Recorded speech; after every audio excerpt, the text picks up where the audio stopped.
आज हम पढ़ेंगे निमोनिया के बारे में। निमोनिया जो है एक बहुत ही कॉमन डिसऑर्डर है। जैसे कि इसमें लिखा हुआ है कि ये inflammation of bronchioles and alveolar spaces है। मतलब ब्रोंक्यूल्स वो जगह होती हैं, वो चीज़ें होती हैं जहाँ पे ब्रोंकाई जो लंग्स में एंटर हो रहे होते हैं, वो लंग्स में मजीद जाके थोड़े थोड़े से या मतलब छोटे छोटे से उसके पार्ट्स बनते हैं, फिर हम उसको ब्रोंक्यूल्स कहते हैं। ठीक है, तो जब उन ब्रोंक्यूल्स का इन्फ्लेमेशन हो जाए या फिर वो जब जाके अल्वेलाई में कन्वर्ट होते हैं, अल्वेलाई का इन्फ्लेमेशन हो जाए, इस चीज़ को हम कहते हैं निमोनिया। निमोनिया जो है वायरस की वजह से भी हो सकता है, बैक्टीरिया की वजह से भी हो सकता है, या माइकोप्लाज्मा जो है ये भी एक बैक्टीरिया होता है, बहुत छोटे साइज का होता है। ठीक है, तो ये जो है डिफरेंट चीज़ों का हो सकता है। अच्छा, फिर इसमें जो चीज़ याद रखने वाली है कि जो बच्चे जिनकी उम्र 5 साल से कम होती है तो उनमें निमोनिया अगर हो तो ज़्यादातर वो वायरल होता है, और अगर जिनकी उम्र 5 साल से ज़्यादा हो तो उनमें वो बैक्टीरियल होता है। ठीक है, ये चीज़ अक्सर पूछी जाती है पेपर में, साथ साथ जो है उसके नाम वगैरह लिखे हुए हैं कि किस बैक्टीरिया या किस वायरस की वजह से होता है। जैसे फॉर एग्जांपल वायरस में RS, V influenza, parainfluenza, ऐसे जो एडिनो वायरस, ये जो वायरस होते हैं रीनो वायरस, इनकी वजह से।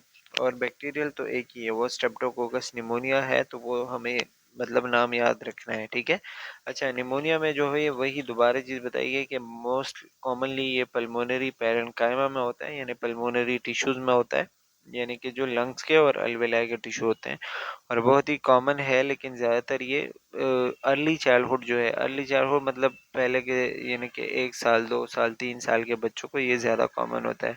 और ये तो ये may be cause as a primary disease, यानी कि ये है कि निमोनिया डायरेक्टली हो जाता है, या फिर ये सेकेंडरी भी हो सकता है, किसी दूसरी बीमारी की वजह से भी हो सकता है एज अ कॉम्प्लिकेशन।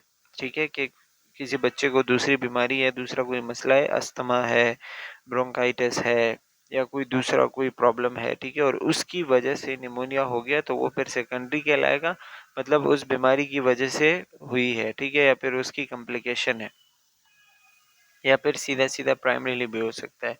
अच्छा, इसमें जो है वही वायरस और वो जो बैक्टीरिया वगैरह है वो बताया गया है, तो आई डोंट थिंक सो इसको, मतलब वो जो पहला स्लाइड है वो आपने पढ़ ली, तो फिर इसको आपको पढ़ने की ज़रूरत नहीं है।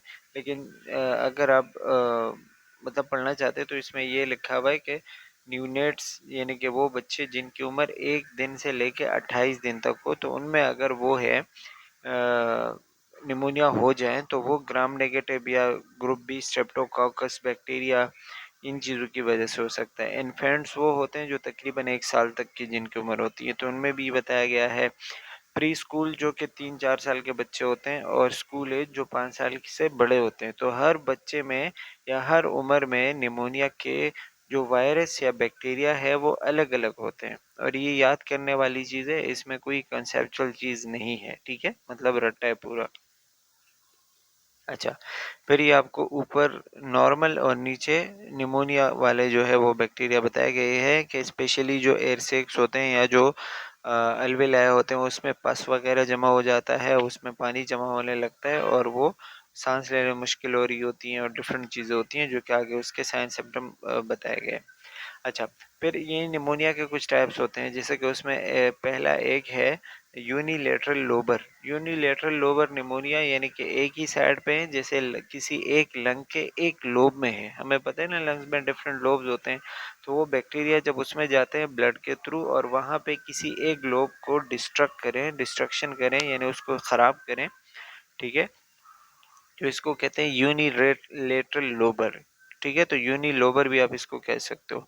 दूसरा ब्रोंको निमोनिया वो होते हैं जो रिस्पायरेटरी ट्रैक में, यानी सांस लेने के जो रास्ते होते हैं उसमें रैपिडली वो फैले, और चलते चलते जो है डिफरेंट जो रिस्पायरेटरी ट्रैक या फिर लंग्स के या alveoli के जो सेल्स है वो जगह जगह पे पैचेस बनाए, यानी जगह जगह पे उसको खराब करे। ये किसी एक खास जगह पे नहीं होता, ये पूरा ओवरऑल द लंग्स, मतलब ये चीज़ फैल चुकी होती है। ठीक है, इसी तरह इंटरस्टिशियल निमोनिया जो होता है वो स्पेशली वॉल में होता है, अल्विलर वॉल जो होते हैं, या पेरी ब्रोंकल जो टिश्यूज होते हैं, पेरी ब्रोंकल यानी कि ब्रोंकाई के इर्द गिर्द। ठीक है, उसमें जो टिश्यू होते हैं तो उसमें ये सारी चीज़ें होती है, इसको हम इंटरस्टिशियल कहते हैं।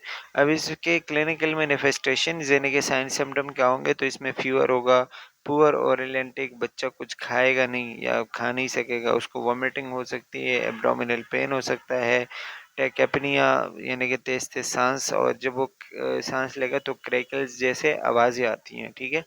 वीजेस वो जो सीधी सी आवाज़ आती हैं, कफ, डिस्पनिया, डिस्पनिया यानी कि सांस लेना मुश्किल, नेजल फ्लेयरिंग, जो ज़ोर ज़ोर से सांस लेते हैं तो नाक से हवा के अंदर जाने की और बाहर आने की आवाज़ आती है, ठीक है। मलेज होता है, मलेज यानी कि सुस्ती होती है, चेस्ट पेन होता है, बेचैनी होती है, ये सारी चीज़ें जो है वो इसमें होती है। अच्छा, ट्रीटमेंट क्या करेंगे कि हम ज़्यादातर एंटीबायोटिक देंगे अगर वो बैक्टीरियल हो, और अगर वायरल हो तो एंटीवायरल वगैरह दे सकते हैं। साथ साथ जो है वो एंटीपायरेटिक देते हैं, एंटीपायरेटिक जो फीवर को कम करते हैं यानी कि पैरासीटामोल वगैरह, और दर्द को कम करते हैं, ठीक है।